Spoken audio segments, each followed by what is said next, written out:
animals, and so that's what I'm going to talk about today. This is kind of an outline of my presentation. I'll first talk about some classic theories of how intake is regulated, and then the two main parts are to talk about the effect of the influence of the composition of the diet on intake, and then second, how does the physiology of the animal influence intake? And I'll use examples in the growing bird, somatotropin in pigs and rats, and then finally looking at pigs that have different amounts of body fat, and then I'll summarize my presentation. So for those of you who might not be aware, why is this important? Well, the single most important aspect is that feed cost is the major cost of production, no matter what species we're talking about. In the United States, we typically say that the feed cost is 60 to 70% of the cost of production. So it's very important to understand what to feed our animals and to understand why they might need certain types of feed. The second thing is, often in animal science, we have this philosophy that more is better. That is, if we could get our animals to eat more, they would grow faster and we would be able to market them sooner. And that's really a bit of a flawed way of thinking. And I hope I'll show you why that is. And then certainly related to our own health, the amount of food we eat very much affects our health. So going on then to the theories, these are some classic theories of ways people tried to understand how animals know how much to eat. So the first one is the immunostatic theory, and that's simply that the animal monitors some key essential amino acid. One example is tryptophan in the blood. Tryptophan is converted to the neurotransmitter serotonin, and it's well established that serotonin in the brain affects certain types of feeding. Another group of amino acids, phenylalanine and tyrosine, are converted to the catecholamines, and those are also known to be associated with feeding.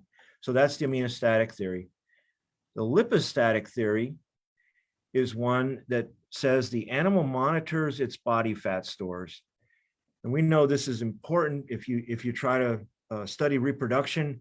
We know that animals have to have a certain amount of body fat before they're able to successfully reproduce. And so there must be some signal from body fat stores that goes to the brain and tells the animal that it's ready to reproduce, or it affects its feeding. And an example of that is the hormone leptin, which was discovered about 20 years ago. Another theory is the thermostatic theory. And that's simply, if we put an animal in the cold, we know it will eat more. And so there's some signal that says I have to eat more to generate body heat to stay alive.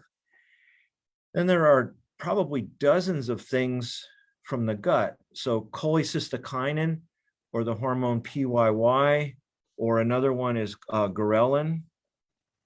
I'm not spelling it right, ghrelin. And these all are generated in the gut, and they go to the brain and tell the animal to stop eating or to eat more. And then the last one on here is the glucostatic theory, where we monitor blood glucose. And I'll give you an example of that one from my own research. So this was a study we did years ago in the rat. And so we had normal white rats that were mature. They weren't growing very much. So 1 gram a day, eating about almost 17 grams of feed per day. And we took another group, similar size, and we injected them with insulin every day for 2 weeks. Well, when that happened, they almost doubled their feed intake up to 29 grams a day from just under 17. And they grew faster. And so why did that happen? Well, what happens there is insulin, among other things, decreases blood glucose and causes the animal to eat. Now that extra growth, you might think, well, that's good. It actually, all of it was body fat. There was no change in the muscle mass for 2 muscles that we looked at, the gastrocnemius and the soleus muscles. So yes, insulin caused the animal to eat more and grow faster, but it was all body fat. So that's not desirable, but it's an example of the glucostatic effect. So there are many things that likely tell us how much to eat. And so we consume nutrients, and those things might be dictated by a hormone like ghrelin from the stomach, or insulin from the pancreas, or leptin from our adipose tissue, and other factors as well. So those would be examples of internal signals. The other type of signal would be ones that come from our diet. And so we have changes in the diet composition, we have palatability. In the case of humans, we have lots of food choices, and so lots of different signals coming in from the diet. So the main body of my talk today is going to focus on these 2 points. First, number 1, that animals adjust intake based on changes in the diet. And I'll give you examples with the concentration of energy in the diet and the concentration of protein or essential amino acids. And then the second thing is that animals adjust intake based on changes in their own physiology. And my emphasis today will be on changes in growth, but we could also talk about reproduction. We know that when animals are pregnant, they eat more. When animals exercise, they will eat more. We put them in the cold, they will eat more. So those are things in the body that affect intake. And so ultimately, the amount of food or feed intake is a balance between incoming nutrients, things in the diet, and things going on in the body. So first, we'll do this one, effect of diet. Okay, and so this is basically that the supply of incoming nutrients affects feed intake. And I'll give you 2 examples, one with energy and one with amino acids. So this is an experiment we did a while back, part of a larger experiment, but we were looking at what happens if I put 10% fat in the diet. So I had a control diet that was basically corn and soybean meal. There's a concept referred to as energy density, and energy density is the energy or the calories per weight of diet. So this diet for a pig has 3,200 kilocalories per kilogram. Then we took that diet, we modified it a little, we changed the protein, but the main thing, we added fat. And fat has 9 kilocalories per gram. Carbohydrate and protein have 4 kilocalories. So fat has more energy. And so when we did that, the energy density of the diet went up. Okay, well, we fed this to pigs. So we have our control group and our high fat diet. Pigs fed the high fat diet actually grew a little bit faster, but they ate less feed. So they consumed less kilograms of feed. However, when we convert this kilograms of feed to calories, those are the same. There's no difference here, 9.8 versus 10. So the pig ate less pounds or kilograms of feed, but it consumed the same amount of calories. So they grew faster. They actually had about the same body fat and muscle size in this experiment, but they ate less feed with the same calories. So the animal was able to recognize a change in the supply of nutrients and eat differently. And this is well established in this figure from a British group. The solid line is looking at caloric intake. And what it's saying is that caloric intake is fairly constant from, let's say, 2,800 kilocalories up to maybe 3,800. And so if we start here at 32, we can add fat and increase energy density, or we can add fiber and decrease it. And the animals will eat the same calories, but this dotted line is the amount of feed. Here they'll eat less feed, less kilograms of feed. Here they'll eat more. And then the reason that the line changes at the end is gut fill.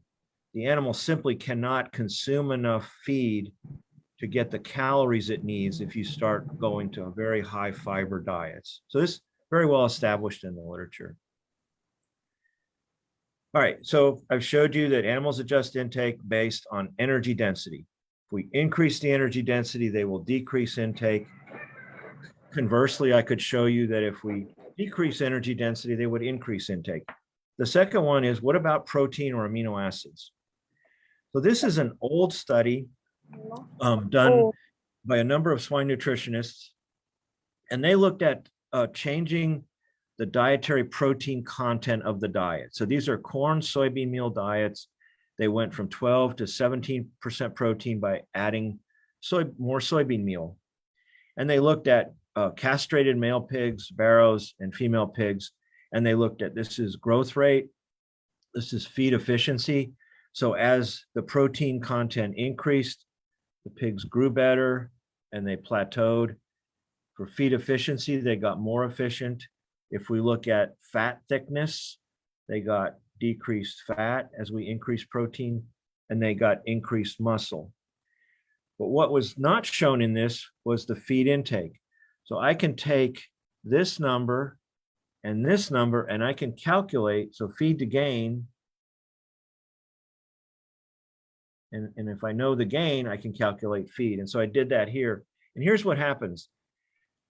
As you vary the protein content of the diet, there was absolutely no change in feed intake for the male pigs or the females.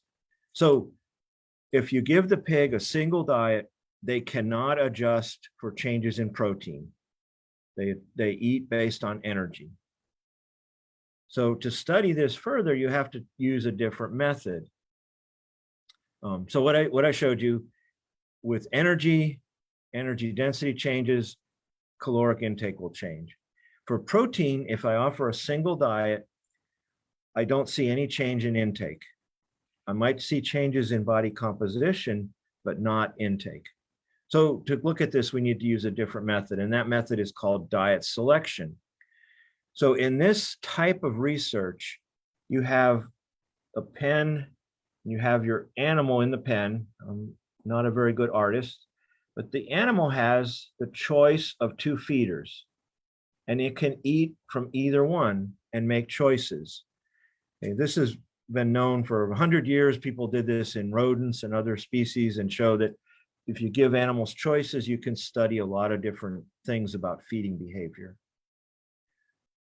So this is data from University of California in rats, showing that rats are able to select for a single essential amino acid. So the first one was a 97 paper, that's this one. They looked, everything else was optimal. They only varied threonine. And what they showed was within a few days, the rats could distinguish between a diet that had 0.19% threonine and 0.20. 0.20 is the requirement. So this is a deficient diet. And that's shown here in this line. Within a few days, they were able to select, they chose 100% of the appropriate diet. That same group, this should be 1999 here, sorry. They did it with lysine. So all the other nutrients were optimal. They showed that within 1 day, rats could choose between a diet that had 0.23% lysine and 0.25, and 0.25 is the requirement. So here it is shown here. So think about this, tasting a very small difference in one amino acid, a very minor part of your diet, they were able to detect that difference. It's just remarkable, I think. And this has been done in other species. I have a couple examples here in poultry. These are earlier papers. The main one I want to emphasize is this one from Forbes, who was a researcher at the University of Leeds in the UK. And we know there are differences in the birds. Birds don't have as many taste receptors as other animals, but they can select different diets. And so this is a study from Forbes group in broilers. So they gave the broilers choices, and these are 5 different experiments. So in the first experiment, the birds had a choice between a 6.5 protein and a 28. And they did this in 4-week-old birds and 9-week-old birds. 4-week-old birds would have a higher protein or amino acid requirement. And so choosing between these two diets, the birds selected about a 23% protein diet, which is what we would normally feed them if we gave them a single diet. And the older birds selected a lower protein diet. Then if we have two choices that are below the requirement, they choose almost exclusively the one that's closer. If we have two choices above the requirement, they choose mostly the one that's closer. Here again, two choices. This one's the requirement, and that's pretty much what they choose. These two are way over, and they eat almost exclusively the one closer to their requirement. Okay. And then in pigs, this is from a German group, similar to the rat studies. In this first paper, they gave pigs a choice between a diet that had 0.11% tryptophan and 0.20. The requirement is 0.20. After a few days, the pigs were selecting a diet that was 0.19%. So that means I have these two choices. Basically 90% of the time I'm going to eat this diet and only 10% this time to get close to that requirement. They did a similar study with methionine. Same thing, the requirement is here. Within a few days, the pigs were eating almost exclusively that higher diet. And so what those two studies show is, again, a very small change. You think about, could you detect that change in an amino acid? Apparently the animals can. And so they're eating from the diet that's closer to their requirement most of the time. Okay, so this was my first point, that we adjust intake based on incoming nutrients from the diet. And I showed you energy and I showed you protein if you allow them to self-select. So the animal is able to sense the composition of incoming energy and amino acids and adjust intake to match its need. Similar work has been done with vitamins and minerals to show the same thing, that the animal is somehow monitoring what's coming in, and if you give it a choice, it will select the appropriate diet. The second part is, what about changes in the physiology or the demand for nutrients? And again, I'm going to focus on growth. Well, to do this, we want to maybe better describe what's going on in the animal. And we're gonna use this equation to do this. So we were talking about how much feed does an animal eat, but we know we can relate feed to calories. Or if you were in Europe, you would use joules, but most of the time we prefer to use calories. So if we know how much feed the animal eats, and we know the energy density of the diet, we can figure out how many calories they eat. And so we're going to talk about the changes in the physiology in terms of calories. We know there's still a need for protein, but we're going to focus this on caloric changes.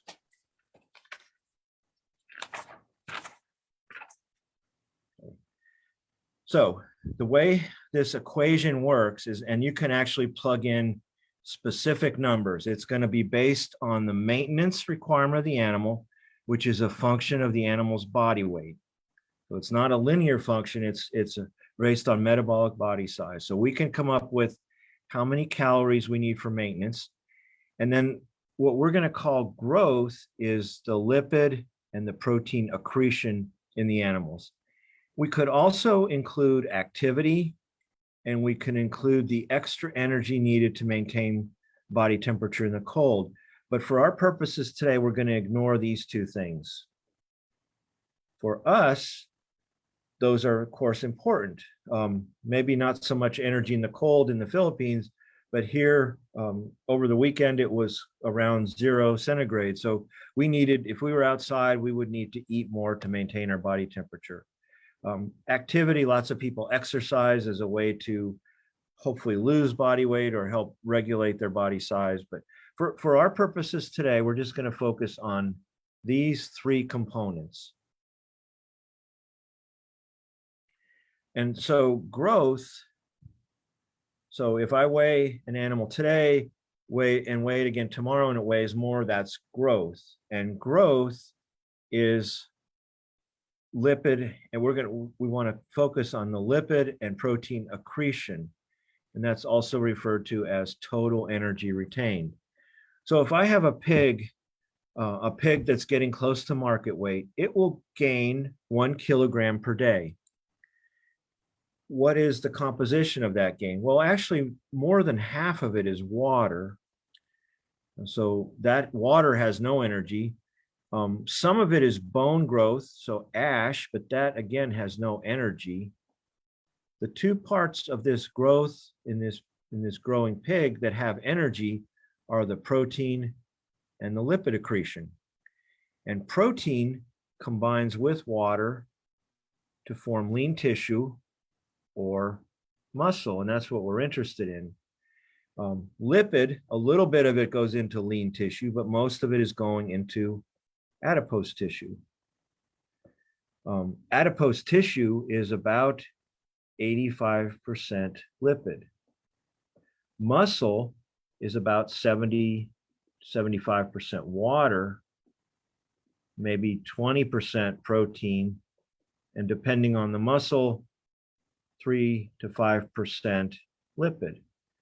So a pound or a kilogram of muscle is actually mostly water. That's composition of gain, and that's what we want to get at in this equation.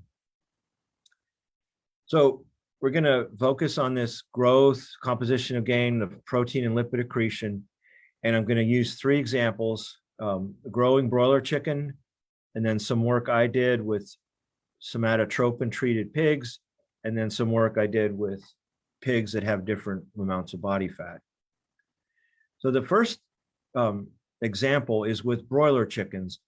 This is very old data, and the reason I use it is because this paper reported growth rate, feed consumption, and protein and lipid accretion on broiler chickens from hatch up through 9 weeks of age.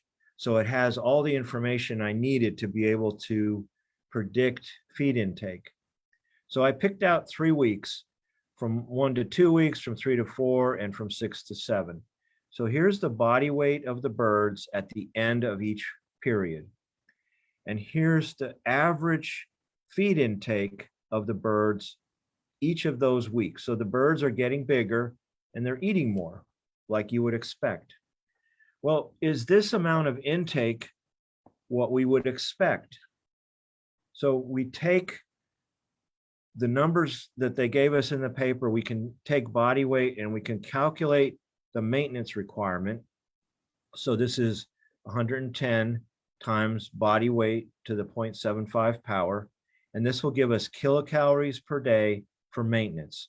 So the bigger birds have a greater maintenance requirement. Then in this paper, they also told us lipid and protein accretion. And so as these birds grew, protein accretion went up and then started back down. And so we can assign an energy value to that, the cost of that protein deposition. Lipid accretion, as the birds got older, kept increasing. And again, we can assign calories to that. So we're going to add up this one plus this one plus this one, and it will tell us the energy intake that the bird needs. We know that the diet had 3,200 kilocalories per kilogram, so I can convert kilocalories to grams per day. And what you see is that I really very closely come up with what I observed. This bird ate 44 grams a day. I predicted 47 based on its composition and maintenance. This bird ate 141. I predicted 143. So by knowing these things, I can predict intake. Well, what then if we change this? What if we change these to what will happen to intake? And where that comes in is the work that I did on somatotropin. So somatotropin is also known as growth hormone. It's a protein. It was studied very extensively in the 80s and 90s. Bovine somatotropin was approved in various parts of the world to increase milk production in dairy cows. Not used very much now, but was used. Porcine somatotropin was studied a lot. The only place it was approved is in Australia, as far as I know, and it resulted in increased lean and decreased fat and improved feed efficiency. We also have human somatotropin, and these are all different proteins.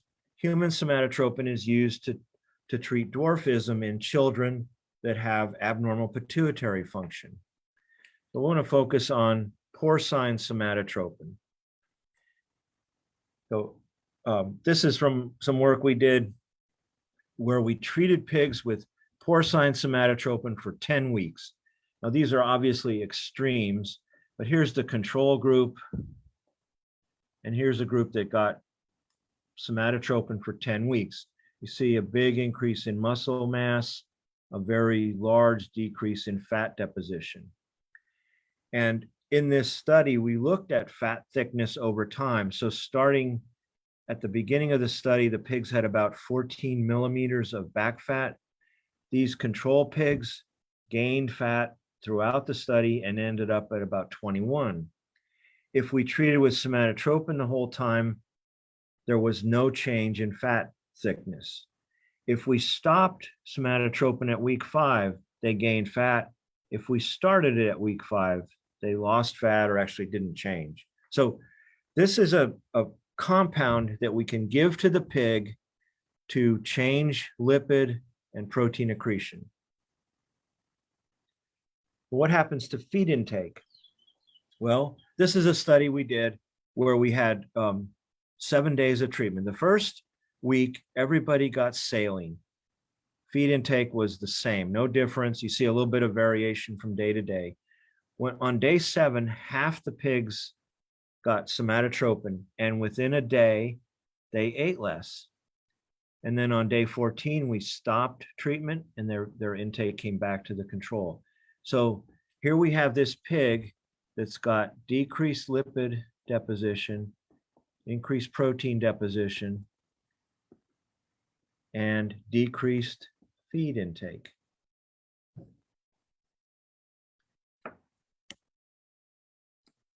Sorry about that, Mark. I'm not sure why that's there. Okay, so pigs treated with somatotropin, they grow faster, but they actually eat less. And so this was something this is what got me interested in studying feed intake, is thinking, well, what if they didn't eat less? Would they get an even better response from PST? But the pig is different. In a dairy cow, if we treat her with bovine somatotropin, she'll produce more milk and she'll eat more. And if we take a rat and we treat it with somatotropin, it will grow faster, but it will actually eat more.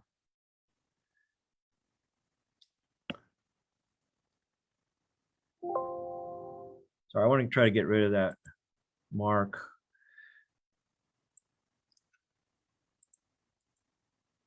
Nope, sorry, still there. Okay, so a few slides ago, I showed you a study where we compared a control diet versus 10% fat.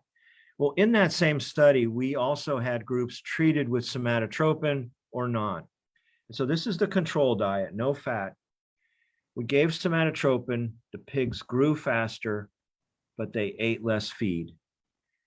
If we convert the feed to calories, they ate less calories too. So they grew faster, they ate less feed and less calories. Remember, the fat experiment is these two columns. When we put fat in, they gained faster, they ate less, but they had the same calories. So two different things are going on here. With the diet, the pig recognizes the change in energy density and eats less feed, but the same calories. With somatotropin, they eat less, they gain more, but they eat less calories. And so there's two different things. Here in the case of somatotropin, the animal is able to recognize, able to recognize the change in composition of gain and eat less feed and fewer calories. So then we move to diet selection studies in the pig.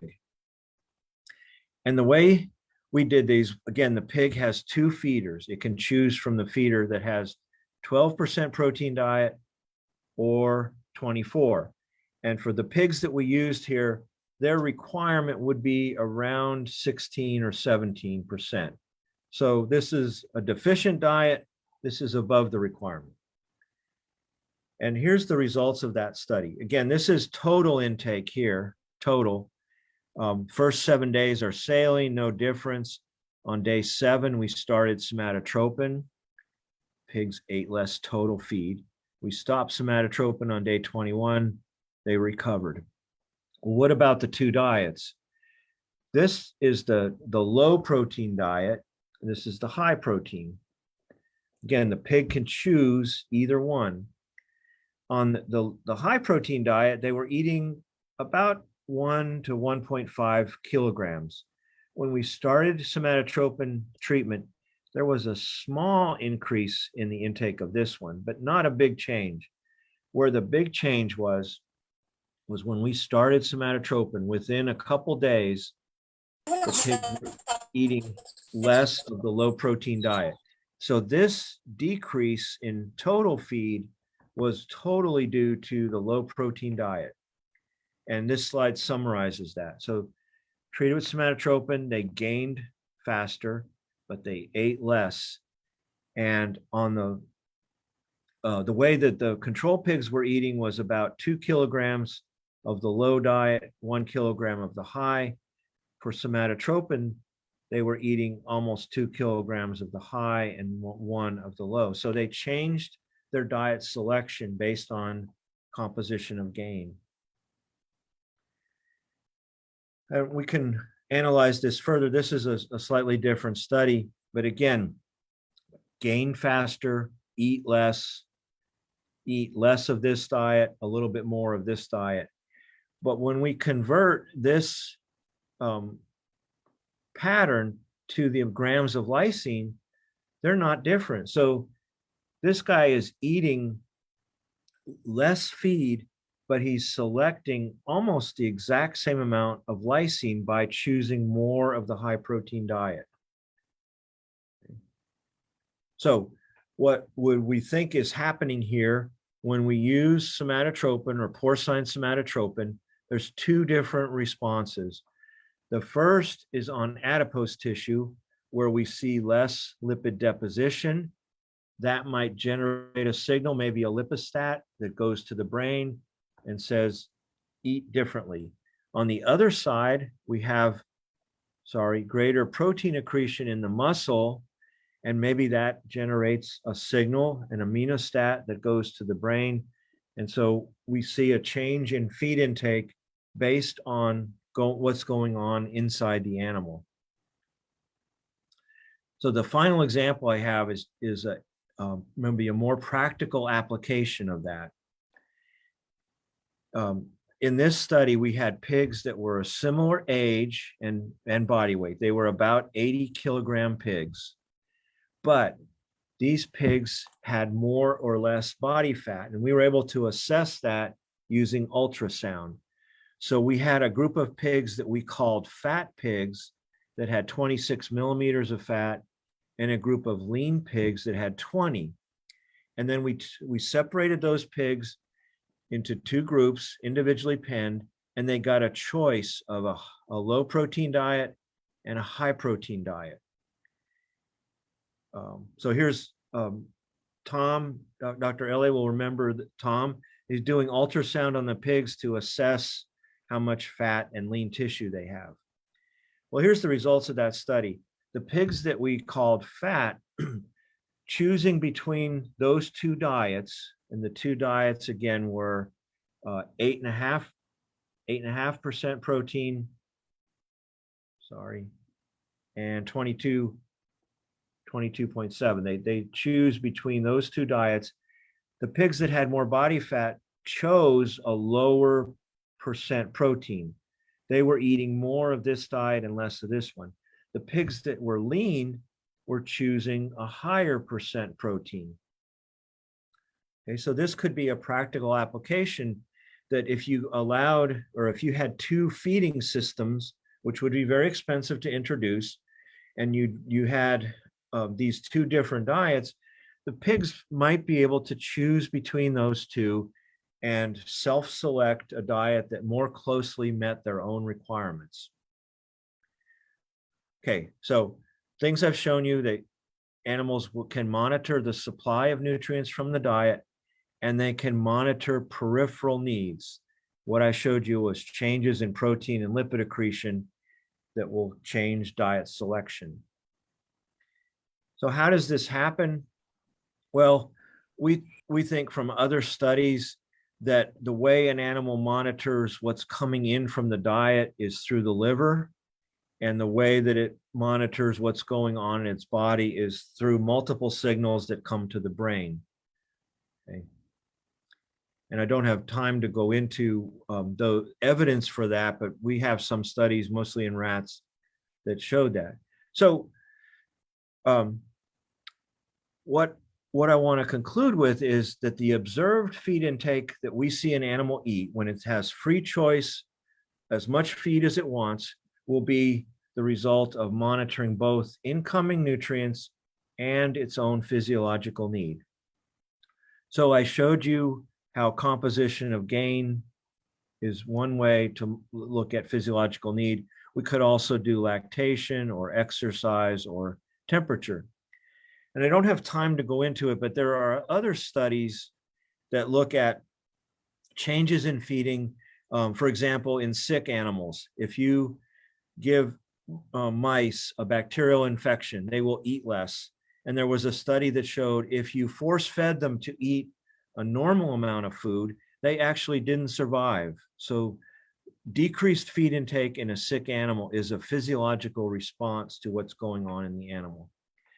If we force feed animals to overeat, that just results in body fat accumulation, not more muscle mass. And there are other endocrine things we could look at. So for example, cholecystokinin is a satiety signal, and we can neutralize cholecystokinin by generating antibodies. And we would see that those animals had more food consumption, but it was all body fat. And I already showed you an example with insulin. Okay, the last thing, I know I'm getting close on my time, talk a little bit about humans. So in the United States, a large number or a large percentage of our population is overweight or obese. And it's over 1/3 and approaching half the population. This, of course, is not as much an issue in the Philippines, or at least not yet, where I think the prevalence of obesity is closer to 5%, certainly under 10%. So do humans have these intake regulation things occurring? And so I'll give an example. For a typical American, will gain about a 0.5 kilogram of body weight per year from the time we're 20 years old till we're 40 years old. And I think based on my experience, that continues. So that extra body weight is body fat. So how much extra energy do you need to gain a 0.5 kilogram of body weight per year? Well, if we say that that's adipose tissue, we could gain muscle, but we're probably not.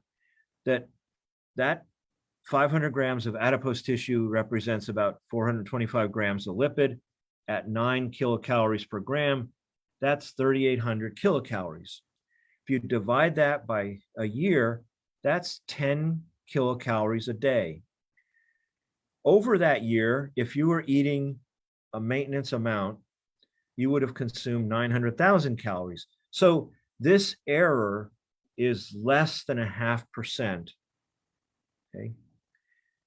That represents less than a pack of sugar per day that you're off on your feed intake or food intake regulation to gain, what would it be, 10 kilograms of body fat over those 20 years. This is an example from an investigator in France. He uses a peanut as his example. So if you're off by 1 peanut a day, as far as your energy intake over 40 years, you would gain almost 20 kilograms of body fat. So clearly we also have these signals that tell us how much to eat, but a very small error in that could lead to excess body fat deposition.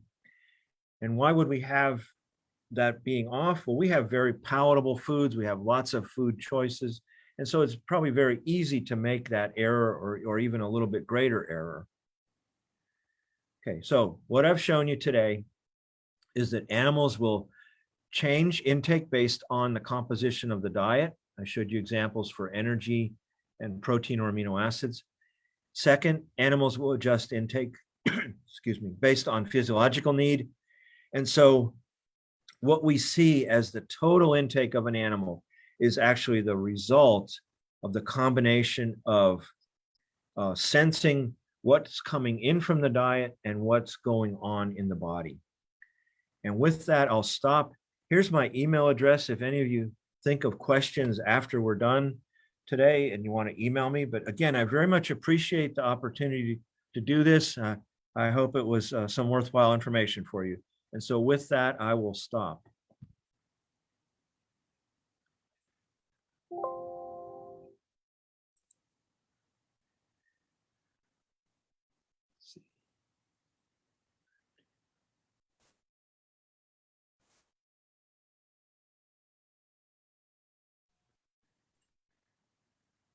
Thank you, Dr. Eisen.